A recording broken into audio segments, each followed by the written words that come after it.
Friends, మన ప్రయాగరాజ్ చేకోట్లు దిగిన తర్వాత ఆ సైడ్ నుంచి నడుచుకుంటూ వచ్చినట్టయితే ఇక్కడ చాలా మంది ప్రైవేట్ వెహికల్స్ అయితే ఉంటాయి, ప్రైవేట్ బైక్స్ ఉంటాయి, ప్రైవేట్ ఆటోస్ ఉంటాయి, అన్నీ ఉంటాయి.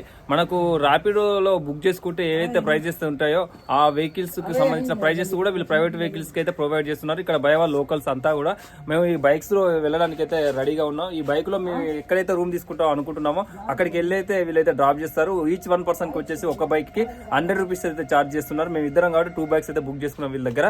ర్యాపిడ్ కాదు, ప్రైవేట్ వెహికల్స్. సో ఇక్కడ నుంచి అయితే మేమైతే స్టార్ట్ చేస్తున్నాం. ఇక మా గాడి అయితే స్టార్ట్ అయింది. మన బైక్ ని వెనక కూర్చోబెట్టుకుని అయితే తీసుకెళ్తుండు. మనం ఎక్కడికి వెళ్తే ఏందనేది లొకేషన్ అక్కడికి వెళ్ళినాకైతే చెప్తాను. సో మొత్తానికి అయితే మన బండి అయితే స్టార్ట్ అయింది సందులల్లా. హాయ్ ఫ్రెండ్స్, అందరికీ నమస్తే, welcome to our channel. Right now Maha Kumbh Mela ప్రయాగ్రాజ్లో అయితే ఉన్నాం. ప్రయాగ్రాజ్ వచ్చిన తర్వాత మనం ఎక్కడ స్టే చేయాలి, ఎక్కడికి వెళ్తే మనకు రూమ్స్ తక్కువగా దొరుకుతాయి అని చెప్పేసి బాగా సర్చింగ్ చేసిన తర్వాత నేను ఒక మంచి లొకేషన్ చెప్పేసిన. చాలా తక్కువ రేటు, చీప్ బడ్జెట్, అది కూడా గవర్నమెంట్, ఉత్తరప్రదేశ్ గవర్నమెంట్ ప్రొవైడ్ చేస్తున్న సెక్టర్లో 25 సెక్టర్లోని నేనైతే ఆశ్రమకి అయితే వచ్చినాను. ఇక్కడ ఈచ్ 1 పర్సన్కి వచ్చేసి 200, 24 అవర్స్కి మరి ఇక్కడ ఛార్జ్ అయితే చేస్తున్నారు. ఈచ్ 1 పర్సన్కి 200 రూపీస్. అయితే ఇక్కడ మనం ఆధార్ కార్డ్ అయితే ఇవ్వాలి. డీటెయిల్స్ అన్నీ తీసుకున్న తర్వాత వాళ్ళు అన్నీ చెక్ చేసుకున్న తర్వాత మనకైతే ఒక బెడ్ అయితే ఇస్తారు. ఆ బెడ్ ఎట్లున్నాయి ఏందనేది అన్ని డీటెయిల్స్ మనం అయితే ఇందులో మాట్లాడుకుందాం. సో ఇక్కడ నుంచి వచ్చినట్టయితే 25 సెక్టర్ అయితే ఉంటుంది. సోమేశ్వర్ టెంపుల్ దగ్గర నుంచి మనం రైట్ సైడ్లో తిరిగినట్లయితే సెక్టర్ 25 అయితే వస్తుంది. ఇక్కడ కనిపిస్తుందిగా జన్ ఆశ్రయ స్థల్. సో ఇక్కడ నుంచి లోపలికి వెళ్ళినట్లయితే మనకు కావాల్సిన ఆ బెడ్స్ అయితే లోపలనే ఉంటాయి. సో ఇక్కడ కౌంటర్ అయితే ఉంటుంది లెఫ్ట్ సైడ్. లోపల రాగానే మనం ఆధార్ కార్డ్ ఇచ్చిన తర్వాత అన్ని డీటెయిల్స్ ఇచ్చుకొని మనకు ఒక స్లిప్ అయితే ఇస్తారు. మనకు ఒక పాస్ అన్నట్టు ఆ పాస్ ఇచ్చినట్లయితే ఆ చూపెడితేనే లోపలికి అయితే అలౌడ్ చేస్తారు. ఎవరిని పడితే వాళ్ళని అయితే అలౌడ్ అయితే చేయరు. సో కంప్లీట్గా బెడ్స్ అయితే చూస్తున్నాం కదా. సో ఈ విధంగా అయితే ఉన్నాయి అన్నీ కూడా. మనకు సుమారుగా ఒక 1000 బెడ్లు అయితే ఉండొచ్చు నేనైతే అనుకుంటున్నాను. సో చూస్తున్నాం కదా ఎన్ని ఉన్నాయి బెడ్స్. సో ఇదంతా కూడా యూపీ గవర్నమెంట్ కేటాయించిన బెడ్లు అన్నట్టు. ఇవన్నీ కూడా కనీసం ఒక 1000 బెడ్లు అయితే ఉండొచ్చు. ఇక్కడ నుంచి మళ్ళీ పక్కన కూడా ఇంకా కొన్ని బెడ్లు ఉన్నాయి.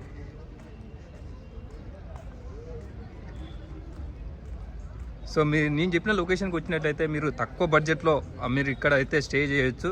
అలాగే ఇక్కడ కరెంటు ప్రాబ్లం అయితే ఉంది. డేలో అయితే కరెంటు అయితే ఉండదు, ఓన్లీ ఈవినింగ్ మాత్రమే. 5 o'clockకి స్టార్ట్ అయితే మళ్ళీ మార్నింగ్ 5 o'clock వరకు అయితే కరెంట్ అయితే ఉంటుందట. సో చూస్తున్నాం కదా. సో మనకైతే ఇందులో ఒక బెడ్ అయితే ఇచ్చినారు. మేము ఇద్దరం వచ్చినాం కానీ 2 బెడ్స్ అయితే ఇచ్చినారు. సో ఆ బెడ్స్ ఎక్కడ ఇచ్చినారు అనేది మీకైతే చూపెడతా. ఫ్రెండ్స్, అక్కడ చూస్తున్నారు కదా ప్రాచీన శ్రీ సోమేశ్వరనాథ్ మందిర్కి ఆపోజిట్ నడుచుకుంటూ వచ్చి ఇక్కడ రైట్ సైడ్ తిరిగినట్లయితే 24 and 25 సెక్టర్స్ అయితే ఉంటాయి. ఇక్కడ సెక్టర్స్ అయితే చాలా ఉన్నాయి. ఇక్కడ టెంట్ సిటీ అయితే కనిపిస్తుంది. ఆ టెంట్ సిటీలోనే మనం ఈరోజు అయితే స్టే చేయబోతున్నాం. ఇక్కడ ఒక ఆధార్ కార్డ్ కనుక ఉన్నట్లయితే మనకు ఇక్కడ ప్రొవైడ్ అయితే చేస్తారు వాళ్ళు. ఆధార్ కార్డ్ లేకపోతే అయితే ప్రాబ్లమే. సో కమల్ బాగా చూస్తున్నారు కదా. ఇక్కడ లెఫ్ట్ సైడ్ మనకు ఆ కమలం పువ్వు లాగా అయితే ఇక్కడ ఒక రొటేట్ అయితే అవుతుంది.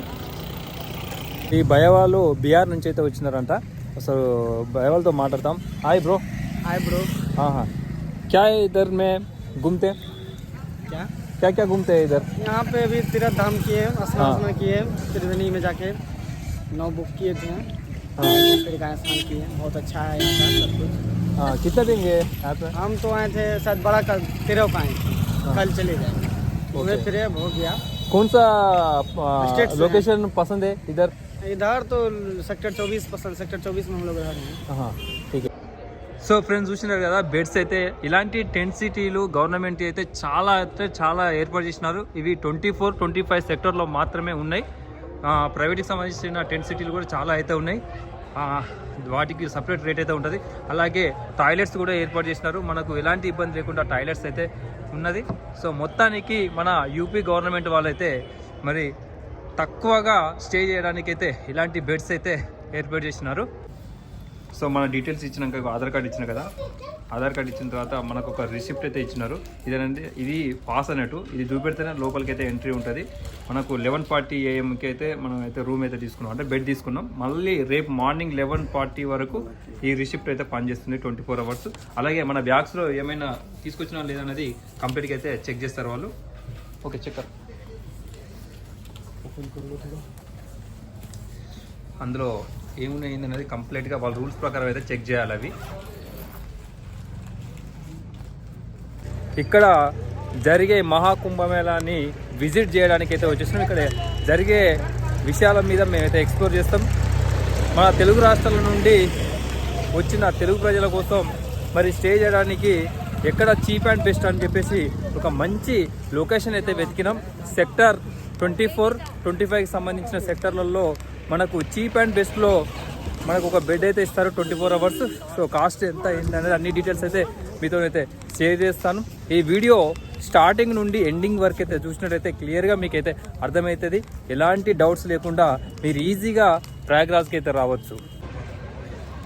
ఇక మేము సెక్టర్ 24లో అయితే ఉన్నాం. 24 నుండి ఈ ఎలక్ట్రికల్ రిక్షా, ఈ రిక్షాలో అయితే సంఘం దగ్గరికి అయితే వెళ్తున్నాం. ఈచ్ 1 person వచ్చేసి 50 రూపాయలు అయితే ఛార్జ్ చేస్తున్నారు. మీ ఇద్దరు కలిపి 100 రూపాయలు అయితే ఇచ్చేసినాం కాకకు. అక్కడికి అయితే సంఘం దగ్గరికి వెళ్తారు. మనం ఎక్కడ పడితే అక్కడైతే స్నానాలు చేయకండి. ఇంత దూరం వచ్చేసి త్రివేణి సంఘంలో స్నానం చేస్తా అనేది మన ఒక పుణ్యం అనేది ఉంటుంది. మనం ఎన్నో జన్మల పుణ్యం చేసుకుంటే తప్ప ఇలాంటి అవకాశం అయితే రాదు. సో అలాంటి అవకాశాన్ని మనం చేజార్చుకోవద్దు మన చేతులారా. ఎందుకంటే ఒక పక్క గంగా నది ఉంటుంది, మరో పక్క యమునా నది ఉంటుంది. అంతర్వాహినిగా సరస్వతి నది అనేది ప్రవహించడం జరుగుతూ ఉంటుంది. ఈ గంగా, యమున, సరస్వతి నది కలిసే చోటు ఏదైతే ఉందో దాన్ని త్రివేణి సంఘం అని పిలుస్తారు. ఆ త్రివేణి సంఘంలో స్నానం చేసినట్లయితే మనకు మంచి జరుగుతుందని చెప్పేసి అందరి యొక్క నమ్మకం. కాబట్టి మేము కూడా ఆ త్రివేణి సంఘం ఎక్కడైతే ఉందో అక్కడికైతే వెళ్తూ ఉన్నాం. ఫ్రెండ్స్ చూస్తున్నారు కదా, ఈ రోడ్ వచ్చేసి మొత్తం కూడా ఐరన్తోనైతే చేసినారు. ఇదంతా కూడా ఐరన్ సంబంధించిన రోడ్ ఇది. ఎందుకంటే ఇదంతా కూడా మెత్తటి ఇసుకలాగా ఉన్నది. ఆ దుమ్ము ధూళి లేవకుండా ఉండడానికి అని చెప్పేసి ఈ విధంగా ఐరన్తోనైతే రోడ్ అయితే వేసినారు. ప్రతి ఒక 3-4 hours మొత్తం కూడా దుమ్ము లేవకుండా ఉండడానికి అని చెప్పేసి ఈ ట్రాక్ పైన వాటర్ అయితే చేస్తున్నారు. అంతా కూడా ఇక్కడ కింద మొత్తం కూడా గడ్డి అయితే వేసినారు. ఎందుకంటే అంతా కూడా పల్చటి దుమ్ము ఉంటుంది కదా, ఆ దుమ్ము లేవకుండా ఉండడానికి అని చెప్పేసి ఈ గడ్డి అయితే వేసినారు. చూస్తున్నారు కదా, ఆ పక్కన అన్ని కూడా బస్తాలు. సో చాలామంది భక్తులు అయితే వస్తూ ఉన్నారు. ఇక్కడికి వచ్చేసి త్రివేణి సంఘంలో స్నానం చేసి వెళ్తూ ఉంటారు. సో ఇక్కడ పక్షులు అయితే చూడొచ్చు. ఈ పక్షుల కోసం సపరేట్ దాణ అయితే ఉంటుంది. ఇక్కడ ఒక 20 రూపాయలు పెడితే వాళ్ళ దాణ ఇస్తారు. ఆ దాణని మన బోట్లో వెళ్తూ కూడా వీటికి వేయడం జరుగుతూ ఉంటుంది. సో ఈ పక్షులు అనేది ఫారెన్ నుంచి వచ్చినాయి, మన దగ్గర అయితే కావు, వేరే దేశం నుండి అయితే ఇక్కడికి వచ్చినాయి అన్నట్టు. సో చూస్తున్నాం కదా, పక్షులు చాలా బాగున్నాయి. సో ఇక్కడ ఫోటోగ్రఫీ చేస్తున్నాడు ఆ బర్డ్స్ని.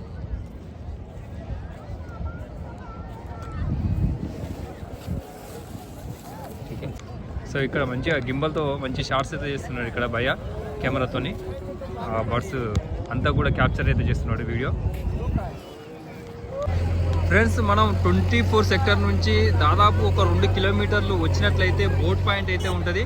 ఈ బోట్ పాయింట్లోనే మనం త్రివేణి సంఘానికి వెళ్ళడానికి అయితే అవకాశం ఉంటుంది. లేదంటే మనం వెళ్ళలేము. ఇక్కడ నుంచి మనం త్రివేణి సంఘానికి అయితే వెళ్తాం. వేరే వేరే చోట్ల నుంచి కూడా త్రివేణి సంఘానికి వెళ్ళడానికి బోట్ పాయింట్లు అయితే ఉన్నాయి. మేము వచ్చేసి ఈ బోట్ పాయింట్ దగ్గరికి అయితే వచ్చేసినాం. ఒక్కొక్కరికి వాళ్ళైతే 500-600 అయితే అంటున్నారు. ఇక్కడ బార్గింగ్ చేయాలి. మేమైతే 200 ఇస్తాం ఈచ్ వన్. అది కూడా తీసుకురావాలని చెప్పేసి అన్ని మాట్లాడుకున్నాం. ఒక్కొక్కరికి 200 రూపాయలు అయితే మేము ఇచ్చైతే ఈ బోట్లో అయితే వెళ్తాం. సో ఇక్కడ బోట్ పాయింట్ చూస్తున్నారు కదా ఎట్లున్నదో, ఫుల్ పబ్లిక్ అయితే కనిపిస్తున్నారు కదా. అందరూ కూడా సంఘానికి వెళ్ళడానికి అయితే వస్తూ ఉన్నారు. కొంతమంది సంఘం దగ్గరికి వెళ్ళి స్నానం ఆచరించి మళ్ళీ తిరిగి బోట్లో అయితే వెళ్తూ ఉన్నారు. మనం కూడా వెళ్దాం. సో ఫైనల్గా మనం బోట్ అయితే ఇదైతే ఫైండ్ అవుట్ చేసినాం. సో ఇది పరిస్థితి. ఇక్కడ చాలా ప్రాబ్లమ్స్ కూడా ఉన్నాయి బోట్లో. ఒక్కొక్క రకంగా అయితే మనం రేట్ అయితే చెప్తున్నారు. అలా మనం అయితే సర్చ్ చేయాలి. మనం అనగానే ఎమ్మడే వెక్కినట్లయితే మనం అయితే మోసపోతాం. ఒక్కొక్క బోట్కు ఒక్కొక్క రేట్ అయితే ఉన్నది. ఇక్కడ ఎంత బార్గింగ్ చేస్తే అంత చీప్లో అయితే వెళ్ళొచ్చు. ఈ బోట్లో త్రివేణి సంఘానికి పోవడానికి రావడానికి అయితే మేమైతే ఈచ్ 1 person వచ్చేసి 200 రూపాయలు అయితే ఇస్తున్నాం. సో అప్ డౌన్కి అయితే మేమైతే బుక్ చేసుకున్నాం. ఈ బోట్లో ఎక్కైతే మేము వెళ్తాం. మిగతా డీటెయిల్స్ అన్నీ కూడా బోట్లో వెళ్తూ మీతోనైతే షేర్ చేసుకుంటాను. ఫ్రెండ్స్ మొత్తానికైతే మన బోటు బయలుదేరడానికి అయితే సిద్ధంగా ఉన్నది. బోటు బయలుదేరే ముందు ఈ బోట్లో ఎంతమంది కూర్చుంటే అందరికీ లైఫ్ జాకెట్ అయితే ఇస్తారు. తప్పకుండా లైఫ్ జాకెట్ అయితే వాడండి. ఎందుకంటే ఒకవేళ వాడకపోతే 30,000 పెనాల్టీ అని చెప్పేసి వాళ్ళైతే చెప్పడం జరిగింది. వాళ్ళు పెనాల్టీ ఉన్నా లేకున్నా కూడా మన సేఫ్టీ కోసం అయితే తప్పకుండా ఈ లైఫ్ జాకెట్ అనేది మనం వేసుకోవాలి. సో ఈ మహాకుంభమేళ గురించి అయితే మీకైతే అన్ని విషయాలు అయితే షేర్ చేస్తాను. అసలు కుంభమేళాను 4 రకాలుగా ఉంటాయి. ఒకటి కుంభమేళ, అర్ధ కుంభమేళ, పూర్ణ కుంభమేళ, అలాగే మహాకుంభమేళ. ఇప్పుడు మనం చూసేది మహాకుంభమేళ. ఈ మహాకుంభమేళ అనేది ఎన్ని సంవత్సరాలకు ఒక్కోసారి వస్తుంది అనేది కూడా అన్ని డీటెయిల్స్గా మీకు చెప్పడం జరుగుతుంది. అలాగే ఒక్కొక్క కుంభమేళ ఎన్ని సంవత్సరాలకు ఒక్కోసారి వస్తుందో ఇప్పుడైతే మనం అయితే తెలుసుకుందాం. So first Kumbh Mela. ఈ కుంభమేళ అనేది ప్రతి 4 సంవత్సరాలకు ఒకసారి అయితే వస్తుంది. అలాగే అర్ధ కుంభమేళ వచ్చేసి 6 సంవత్సరాలకు ఒకసారి వస్తుంది. పూర్ణ కుంభమేళ 12 సంవత్సరాలకు ఒకసారి వస్తుంది. ఈ మహాకుంభమేళ అనేది 12 పూర్ణ కుంభాలు పూర్తి చేసుకున్న తర్వాత వచ్చే మహాకుంభమేళే ఈ మహాకుంభమేళ. ఇది 144 ఇయర్స్ అంటే 144 సంవత్సరాలకు ఒకసారి వస్తుంది. కాబట్టి దీనిని మహాకుంభమేళ అంటారు. మనిషి జీవితకాలంలో ఒక్కసారి కూడా చూసే అవకాశం రాదు. అలాంటి అవకాశం అనేది ఇప్పుడు మనకు వచ్చింది కాబట్టి మన యొక్క అదృష్టం అనేది భావించాలి. సో ఇలాంటి అదృష్టం అనేది చాలా రేర్గా వస్తుంది కాబట్టి మనకు వచ్చింది కాబట్టి అది మన ఎన్నో జన్మల పుణ్యం అనేది చెప్పుకోవచ్చు. ప్రజెంటు మనం ప్రయాగరాజ్లో జరిగే మహాకుంభమేళకైతే వచ్చేసినాం. ఈ మహాకుంభమేళ అనేది 4 ప్రాంతాలలో జరుగుతుంది. ఒకటి ఉజ్జయిన్, హరిద్వార్, ప్రయాగరాజ్, నాసిక్. ఈ 4 ప్రాంతాలలో ఈ మహాకుంభమేళ అనేది జరుగుతుంది. సో ఇప్పుడు మనం త్రివేణి సంఘానికి వెళ్తాం. అలాగే ఈ మహాకుంభమేళ అనేది మొత్తానికి జనవరి 13వ తారీఖున ప్రారంభమై ఫిబ్రవరి 26వ తారీఖున ఎండ్ అవుతుంది. మొత్తం సుమారుగా 45 నుంచి 48 రోజులైతే ఈ మహాకుంభమేళ అనేది జరుగుతుంది. ముఖ్యంగా 6 తేదీలలో ఈ కుంభమేళకు పుణ్యస్నానాలు చేయడానికి అవకాశం ఉంటుంది. అది జనవరి 13, జనవరి 14, జనవరి 29. అలాగే ఫిబ్రవరి చూసుకున్నట్లయితే ఫిబ్రవరి 3, అలాగే 12, మహాశివరాత్రి సందర్భంగా 26న ఈ 6 డేట్లలో ఈ మహాకుంభమేళ పుణ్యస్నానాలు చేయడానికి మంచి అని అందరూ కూడా నమ్ముతారు. అలాగే మిగిలిన రోజుల్లో చేస్తే పుణ్యం జరుగుతుందా జరగదనే డౌట్ ఉండొచ్చు. అలాంటిది ఏమీ ఉండదు. మనకు ఇది పుణ్యక్షేత్రం కాబట్టి ఈ జరిగే 45 రోజులలో ఎప్పుడు ఈ సంఘంకి వచ్చి స్నానం చేసినా అంతే మంచి జరుగుతుందని చెప్పేసి అందరి యొక్క నమ్మకం. కాకపోతే ఈ కుంభమేళకు వచ్చిన వారు త్రివేణి సంఘంలో మాత్రమే స్నానాలు ఆచరించండి. అక్కడ చేస్తే చాలా బాగుంటుంది. ఎందుకంటే అంత దూరం ఎందుకు పోతాం, అలాగే వద్దులే అని చెప్పేసి చాలామంది కూడా అనుకుంటున్నారు. అలాంటిది ఏమనుకోకండి, బోట్ సర్వీస్ అయితే ఉంటుంది. కాబట్టి మీరు బోట్ ద్వారా ఆ త్రివేణి సంఘానికి వెళ్ళి స్నానాన్ని ఆచరించినట్లయితే అంతా బాగా జరుగుతుంది. చాలామందిని వస్తుంటే ఈ ఒడ్డున చాలామంది కూడా స్నానాలు చేస్తున్నారు. అలా చేయకండి. అలాగే ఒక పక్క గంగా నది, మరొక పక్క యమునా నది అంతర్వాహినిగా సరస్వతి నది అనేది ప్రవహించడం జరుగుతుంది. మరి ఈ గంగా నది ఏ విధంగా ఉంటుందంటే ఫ్లోటింగ్ చాలా స్పీడ్గా ఉంటుంది. కాబట్టి మనం ఈజీగా ఫైండ్ అవుట్ చేయొచ్చు. యమునా నది అనేది చాలా స్లోగా ఉంటుంది. ఇప్పుడు మనం చూస్తున్నది యమునా నది, మరొక పక్క గంగా నది ఉంటుంది. గంగా నది ఫ్లోటింగ్ అనేది స్పీడ్గా ఉంటుంది. గంగా నది ఫ్లోటింగ్ వచ్చినప్పుడు మీకు ఆ విజువల్స్ అయితే చూపెట్టడం జరుగుతుంది. ఇక అంతర్వాహినిగా అయితే సరస్వతి నది అయితే ఉంటుంది. ఇది అండి, మనం త్రివేణి సంఘం వెళ్ళినాక స్నానం అయితే ఆచరిస్తాం. ఇక ఫుల్ డీటెయిల్స్ అయితే మీకు అక్కడికి పోయినాక ఇంకా ఆ త్రివేణి సంఘం గురించి అయితే చెప్తాను. నేనైతే అక్కడ చెప్పినా కదా, పక్షులు మధ్యలో బోట్లో వెళ్తూ ఉంటే ఎవరైతే భక్తులు ఉంటారో వాళ్ళు ఒక దాన తీసుకుంటారు. ఆ దాన తీసుకొని వాటికి వేసినట్లయితే అవి తినడానికి అయితే వస్తూ ఉంటాయి. సో వీళ్ళైతే ఒక దాన తీసుకున్నారు. ఆ దానాన్ని వాటికి వేసినట్లయితే అవి తినడానికి అయితే వస్తుంటాయి. సో ఫ్రెండ్స్ చూస్తున్నాం కదా, అక్కడ నుండి అయితే గంగా నది అయితే ప్రవహించడం జరుగుతూ ఉంది. గంగా నది అనేది ఫ్లోటింగ్ స్పీడ్గా ఉంటుంది. మనం స్పష్టంగా అయితే చూడొచ్చు. ఇప్పుడు యమునా నది నుంచి మన గంగా నదిలోకి అయితే ఎంటర్ అయినాం. ఇక్కడ నుంచి కొంచెం ముందుకెళ్ళినట్లయితే అక్కడ బోట్ పాయింట్ కనబడుతుంది కదా, ఆ బోట్ పాయింటే త్రివేణి సంఘం. మనం అక్కడికైతే చేరుకొని త్రివేణి సంఘంలో స్నానం చేసిన తర్వాత మళ్ళీ రిటర్న్ అయితే అవుతాం. ఫ్రెండ్స్ ఇక్కడ రెస్క్యూ టీమ్ చూడొచ్చు. యూపీ గవర్నమెంట్ వాళ్ళు ఎప్పటికప్పుడు రెస్క్యూ అనేది కవర్ చేస్తూ ఉంటారు. సో మన బోటు లోపలికి కరెక్ట్గా వెళ్ళడానికి అని చెప్పేసి వాళ్ళు సైడ్కు ఉన్న బోట్ అయితే జరపడం జరుగుతూ ఉంది. అట్లయితేనే మనం అక్కడ ఒక వంతెనలాగా బోట్లను అయితే ఏర్పాటు చేసినారు. ఈ బోట్లన్నీ కూడా ఒక వంతెనలాగా అయితే ఏర్పాటు చేసినారు, ఒక బ్రిడ్జి లాగా. అక్కడి నుండి మనం లోపలికి వెళ్ళి ఆ త్రివేణి సంఘం అనమాట, అక్కడికి వెళ్ళి మనం అయితే స్నానం అయితే ఆచరించాలి. అక్కడ స్నానం చేసిన తర్వాత మళ్ళీ ఈ బోట్లోకి వచ్చి మనం ఎక్కడైతే స్టార్ట్ అయినామో అక్కడికైతే వెళ్ళాల్సి ఉంటుంది. ఫ్రెండ్స్ మొత్తానికి అయితే మన త్రివేణి సంఘానికి అయితే చేరుకున్నాం. యమునా నది అలాగే గంగా నది ద్వారా వచ్చేసి మనం అంతర్వాహినిగా ప్రవహిస్తున్న సరస్వతి నది ఎక్కడైతే ఉంటుందో అక్కడికి అయితే మనం వచ్చేసినాం. దీనినే త్రివేణి సంఘం అని పిలుస్తారు. ఇందులో చాలా మంది భక్తులు కూడా ఈ మహాకుంభమేళకు వచ్చిన తర్వాత ఇక్కడ స్నానం అయితే ఆచరిస్తారు. సో లోతైతే మోకాల వరకు మాత్రమే ఉన్నది. వాటర్ మాత్రం బీభత్సమైన కూల్గా అయితే ఉన్నది, మామూలుగా కూల్గా అయితే లేవు. అసలు డీప్ రేంజ్లో వాటర్ ఎట్లయితే ఉంటుందో అట్లయితే ఉన్నది. ఇక్కడ చూసినట్లయితే అన్ని కూడా చుట్టూ కూడా బోట్లు అయితే ఉన్నాయి. మనం అలాగే ప్రయాగ్రాజ్ సంబంధించి భక్తులు ఎవరు వచ్చినా కూడా ఈ బోట్ పాయింట్ ఏదైతే ఉందో త్రివేణి సంఘం, ఈ త్రివేణి సంఘం దగ్గరికి వచ్చేసి స్నానం ఆచరిస్తారు. అలాగే చాలా మంది భక్తులు కూడా ఇక్కడ వాటర్ అయితే బాటిళ్లలో తీసుకుపోయి వాళ్ళ ఫ్యామిలీస్ కానీ ఫ్రెండ్స్ కానీ ఇవ్వడం జరుగుతూ ఉంటుంది. రకరకాల ప్రాంతాల నుండి ఇక్కడ భక్తులు అధిక సంఖ్యలో రావడం జరుగుతుంది. ఇది మహాకుంభమేళ కాబట్టి 144 ఇయర్స్కి ఒకసారి వచ్చే ఈ మహాకుంభమేళకు చాలా మంది భక్తులు అయితే రావడం జరుగుతూ ఉంది.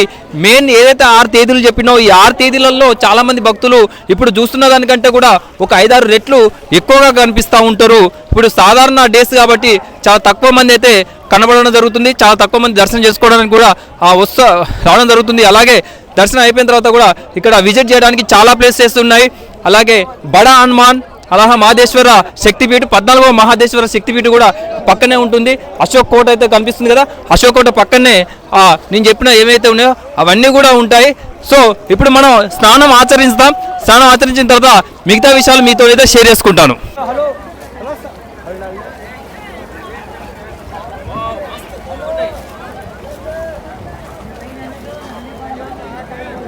चैनल का नाम क्या है सर? क्या नाम? मस्तान ब्लॉगर मन मस्तान ब्लॉगर है मस्तान ब्लॉगर ये संगम त्रिवेणी संगम